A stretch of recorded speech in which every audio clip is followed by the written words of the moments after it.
ప్రతి రైతుకు కాన్ఫిడెన్స్ ఇవ్వగలిగినాం. మొత్తం 130 కేసులు కోర్టులో ఉన్నటి సాల్వ్ చేయగలిగినాం. సాల్వ్ చేసి భూసేకరణ పూర్తి చేసి 3 గ్రామాలలో సుమారు 400 కుటుంబాలను తరలించి దాదాపుగా 960 కోట్ల రూపాయలు ఖర్చు చేసి ల్యాండ్ అక్విజిషన్ పూర్తి చేసినాం. 960 కోట్ల రూపాయలు ఖర్చు చేసినాం. టైం పెట్టినాం, ఎనర్జీ పెట్టినాం, కోర్టు కేసులు సాల్వ్ చేసినాం. 3 గ్రామాలలో 400 కుటుంబాలను తరలించి వాళ్ళకి కాలనీ కట్టినాం.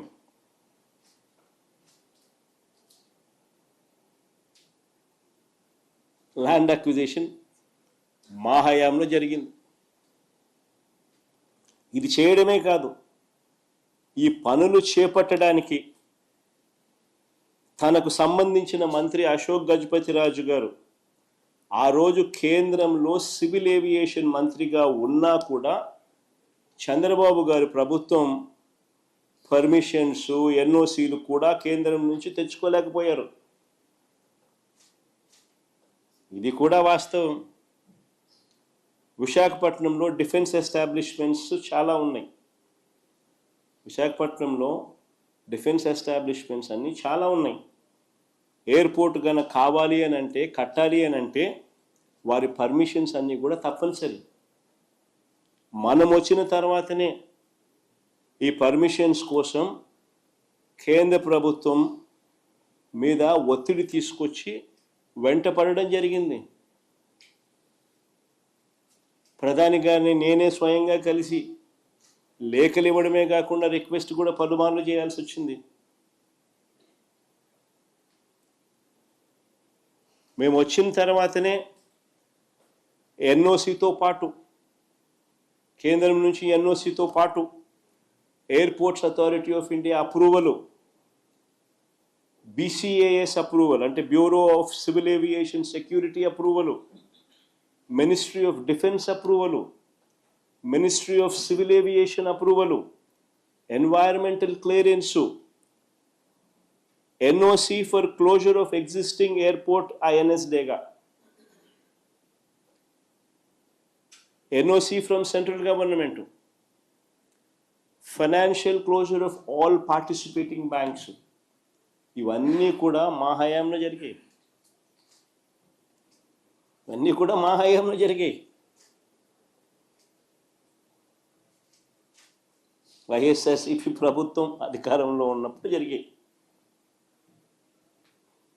రోడ్లు, నీళ్లు, కరెంటుకు అవసరమైన రాష్ట్ర ప్రభుత్వ అదనపు నిధులు కూడా మా ప్రభుత్వం వచ్చాక ఇచ్చాం. అవి కూడా మా ప్రభుత్వం వచ్చాక ఇచ్చాం. చివరికి కోవిడ్ లాంటి కష్టాలు ఎన్నున్నా కూడా అన్నీ దాటుకుని ఫోకస్ పెట్టాం కాబట్టి ఈ ప్రాజెక్టు 2023 మే 3వ తారీఖున ముఖ్యమంత్రి హోదాలో నేను శంకుస్థాపన చేశాను. ఆ రోజు మీటింగ్లో చెప్పిన 2026లో మొదటి ఫ్లైట్ ఇక్కడ నుంచి టేక్ ఆఫ్ అవుతుంది అని చెప్పి.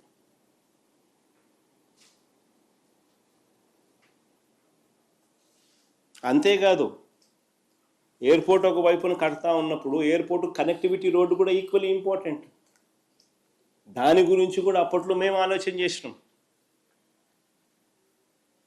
సిటీ నుంచి ఎయిర్పోర్టుకు 55 కిలోమీటర్లు కనెక్టివిటీ రోడ్డు, 77 మీటర్ల వెడల్పుతో 6 లేన్ రోడ్డు మా హయాంలోనే. అది ప్లే చేయండి ఒకసారి, గడ్కరీ గారిని ఒకసారి పిలిపించి ఆయన ఏమన్నాడు ఒకసారి వినండి. మొదటి నుంచి పెట్టు. That is the making of 6 lane Vizag Port Highway మొదటి నుంచి పెట్టు. and NS16 near Bhogapuram. The important demand from the Chief Minister is with me. That is the making of 6 lane Vizag Port Highway and NS16 near Bhogapuram. The length is 55 km. Cost is 6,300 crore, and state is going to contribute for land and giving me some concession. I already request the Chief Minister and the Chief Secretary. They have given me the letter and also 157 acre of land for multimodal logistic park they are giving. From my ministry, I am sanctioned this important project, which is very important for Andhra Pradesh and dream project of Honorable Chief Minister. Many times he requests me about this proposal. Today I am happy that we are sanctioning this project. Connectivity road కూడా కేంద్ర మంత్రి గారిని పిలిపించి ఆయనతో sanction చేయించి ఆ ప్రాజెక్టును కూడా ఆయనే ముఖ్యమంత్రి గారి డ్రీమ్ ప్రాజెక్ట్ అని చెబుతూ అనౌన్స్మెంట్ చేసిన దాఖలాలు. ఆశ్చర్యం ఏంటంటే క్రెడిట్ తీసుకోవాలని ఇంత తాపత్రయపడతా ఉన్న వీళ్ళు అసలు ఆ ప్రాజెక్టులో ఆ రోడ్డు దాని తర్వాత అడుగులు ముందుకేలా మన ప్రభుత్వం పోయిన తర్వాత ఈ 2 ఏళ్లలో వీళ్ళు వచ్చిన తర్వాత దాన్ని పర్సూ చేసుకొని అదేదో ఆ ఎయిర్పోర్ట్ అయ్యే టయానికి ఈ రోడ్డు కూడా కంప్లీట్ కావాలన్న మినిమం ధ్యాస కూడా వీళ్ళకి లేదు. ఈరోజు ఎయిర్పోర్ట్ కంప్లీట్ అవుతా ఉంది, నెలలో బహుశా ఫ్లైట్స్ కూడా టేక్ ఆఫ్ అవుతాయి. పరిస్థితి చూస్తే రోడ్డు కనెక్టివిటీ కుంటు రోడ్డే ఇప్పటికి అయిపోయిండాలి. మామూలుగా అయితే ఆ స్టేజ్ నుంచి 2 సంవత్సరాల టైం ఉన్నది చంద్రబాబు నాయుడుకు.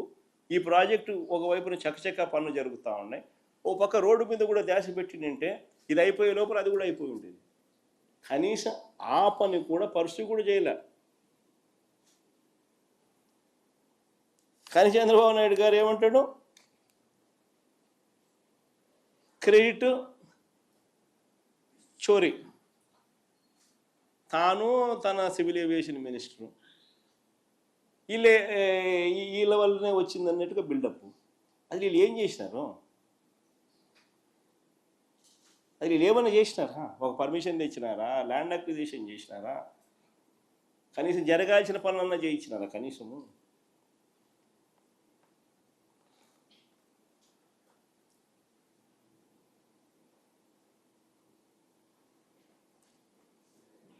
చంద్రబాబు నాయుడు గారి మనస్తత్వం ఎలా ఉంటుందనంటే క్రెడిట్ వితౌట్ కాంట్రిబ్యూషన్.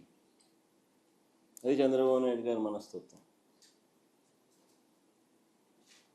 ఎవడో చేస్తే క్రెడిట్ మాత్రం తాను తీసుకునేదానికి ఏమాత్రం సంకోచం లేకుండా, కళ్ళార్పకుండా అబద్ధాలు అడగలుగుతాడు. సంకోచం లేకుండా క్రెడిట్ తన ఖాతాలోకి వేసుకుని ప్రతి ప్రయత్నము చేస్తాడు.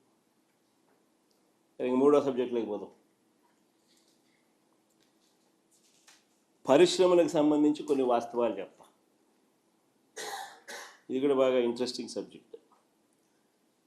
ఒకవైపు ఇలా క్రెడిట్ చోరీ, ఒకవైపు చంద్రబాబు నాయుడు గారు ఏ రకంగా చేస్తాడు అన్నది మనకు ఇప్పటికే అర్థమవుతుంది. అదాని డేటా సెంటర్లో గూగుల్కి సంబంధించిన విషయం అయితేనేమి, ఎయిర్పోర్ట్ అయ్యే విషయం అయితేనేమి, ఇంకా అనేక విషయాలు ఇంకా చెప్పుకుంటూ పోతుంటే అనేక విషయాలలో ఆయన ఏ రకంగా క్రెడిట్ చోరీ చేస్తారన్నది మనకు తెలిసిన విషయం.